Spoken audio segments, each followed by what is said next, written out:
Parte 17. La cristiandad encontrada, agitada o revolucionada. Estudios en el libro de los jueces.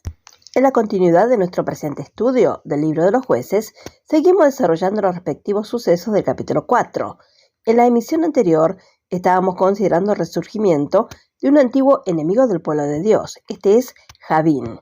Verdaderamente Javín tiene una ciudad adecuada para su morada, pero incluso entonces no se contenta solamente con un muro o muralla. Debe tener un capitán de su ejército, y este es Sísara, cuyo significado es formación de batalla. Es decir, es tanto ofensivo como defensivo. En aquellos primeros días, cuando fue derrotado por Josué, solo estaba defendiendo su propia porción, por así decirlo. Pero ahora va más allá. Él está tratando de tomar la porción de Israel, porque este capitán, tanto por su nombre como sus acciones, es ciertamente un luchador. Él representa especialmente la forma agresiva de la razón humana, depravada, que es destructiva para la libertad de la fe. Y su morada confirma la interpretación, así como añade armonía e instrucción a todo el registro. Seguramente Dios está deseoso de que entendamos la enseñanza contenida en estos elementos aparentemente triviales, como incluso el nombre de la ciudad, cuando se ha comprometido a inspirar al escritor histórico que nos ha dado estos hechos. Él tendría y cuidaría al hombre de Dios perfecto, enteramente preparado para toda buena obra. Leemos en 2 Timoteo capítulo 3, verso 17 de la versión revisada, a fin de que el hombre de Dios sea perfecto, enteramente preparado para toda buena obra. Pocos son los hombres de Dios en este sentido hoy día. Aroset significa cortar o tallar, trinchar. Es ciertamente un lugar adecuado para capitán del ejército de Javín. Se enfatiza especialmente como una ciudad gentil, y por lo tanto se refiere a la obra cortante de aquellos que no conocen a Dios, pues siempre se dice que esta falta de conocimiento de Dios caracteriza a los gentiles, como leemos en 1 de Tesalonicenses capítulo 4, verso 5. No en pasión de concupiscencia como los gentiles que no conocen a Dios. Todos estos significados están en perfecta, aunque dolorosa armonía.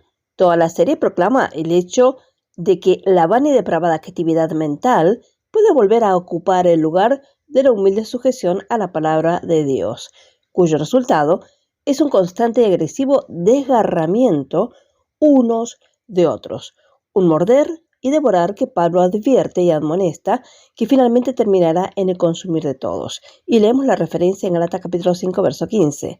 Pero si os mordéis y os coméis unos a otros, mirad que también no os consumáis unos a otros. De nuevo, andan como hombres, como lo dice 1 Corintios capítulo 3, verso 3. Sí, como gentiles que no conocen a Dios, y esto se evidencia claramente en la obra de cortar, de trinchar.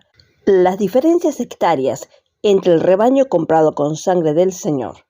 Cuán triste es la condición manifiesta en este respecto hoy día. Y recuerda que es el Señor quien vendió a su pueblo a Javín. Su pueblo se niega a estar sujeto a él. Entonces Dios le da otro amo y ellos tienen que servirlo. La disputa y contención continúa. El raspado y el corte continúa. Se elevan las diferentes voces, cada una de las cuales lucha por su propia pequeña doctrina, en la que ha estado reflexionando, apacentándose durante años, y que no ofrece pasto a nadie más. Nada jugoso ni refrescante, pero deben hablar, aunque no digan nada de valor para nadie. El Señor ha vendido a su pueblo. Ya no son de alguna utilidad como testimonios para Él de lo que su gracia puede hacer con ellos. Los hombres ya no le reconocen como discípulo de nuestro Señor por la evidencia del ferviente amor fraternal. El Señor los ha vendido. No son, en este sentido, más sus riquezas. Efesios capítulo 1, verso 18. Por quienes y a través de quienes Él puede manifestarse. El trabajo de corte u obra de atrincherar continúa valientemente, y por estas obras es que son conocidos. Proclaman por quienes están sujetos a servidumbre. Los corintios estaban cautivos de este enemigo al igual que los gálatas, porque el apóstol escribió 1 Corintios capítulo 3, verso 3, porque habiendo entre vosotros celos, contiendas y divisiones, ¿no sois carnales y andáis como hombres? Además debemos admitir con vergüenza que el zapato nos queda bastante bien hoy día. Veamos quiénes están libres del cautiverio de Javín. El que no tiene círculo de compañerismo o iglesia o denominación más pequeña que todos los santos, a quienes incluye el Padre, el que no tiene Azor, ninguna ciudad cerrada, con sus murallas y cercos de pruebas y condiciones, que es el producto de nuestra propia mente razonadora y no de la palabra de Dios, porque los tales excluyen a aquellos a quienes se nos ha mandado recibir. Romanos capítulo 15, verso 7. Por lo tanto, recibir los unos a los otros, como también Cristo nos recibió para la gloria de Dios. Y muchos del pueblo del Señor, que una vez estuvieron libres de la dominación sectaria, están viniendo nuevamente y morando en esta antigua ciudad de Azor. Parece que les gustan sus muros y baluartes venerados en todo el mundo. Les gusta un recinto al que puedan señalar con orgullo y decir, como los demás, yo pertenezco a tal o cual iglesia. Hace unos pocos años, cuando el Espíritu de Dios comenzó a descender, como en el día de Pentecostés, parecía que Azor ciertamente se había ido para siempre. Pero no, todavía está en medio de nosotros. Puede que sea reconstruido, pero la misma posición sectaria y los mismos principios egoístas y estrechos se están volviendo gradualmente más manifiestos y están dominando nuevamente a algunos de los hombres libres del Señor. Y este Javín es rey de Canaán.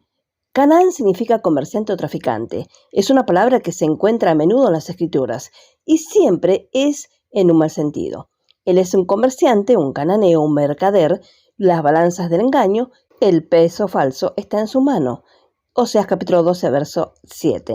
El cananeo era un negociante para el engrandecimiento personal, la exaltación propia, que busca su propia riqueza y no la del otro, lo suyo y no lo que es de Jesucristo. Filipenses capítulo 2, verso 21. Este antiguo cananeo estaba vivo en los días de nuestro apóstol y todavía está muy presente con demasiada evidencia en nuestro medio, porque cada vez que hay alguna obra de corte, donde quiera que haya envidia, contienda y división manifestada entre los santos, uno puede estar seguro de que el cananeo no está muy lejos. Recuérdese de Diótrefes, de quien advierte el apóstol Juan, fue un poderoso cananeo en su día, y su espíritu aún vive y ama tener la preeminencia. Tercera de Juan capítulo 1, verso 9.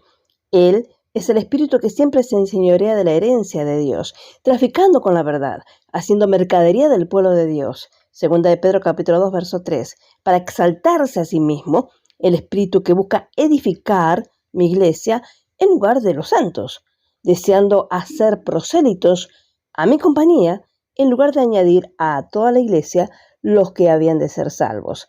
Para hacer una reflexión, ¿cómo es esto con nosotros? ¿Somos cautivos de Javín, rey de Canaán?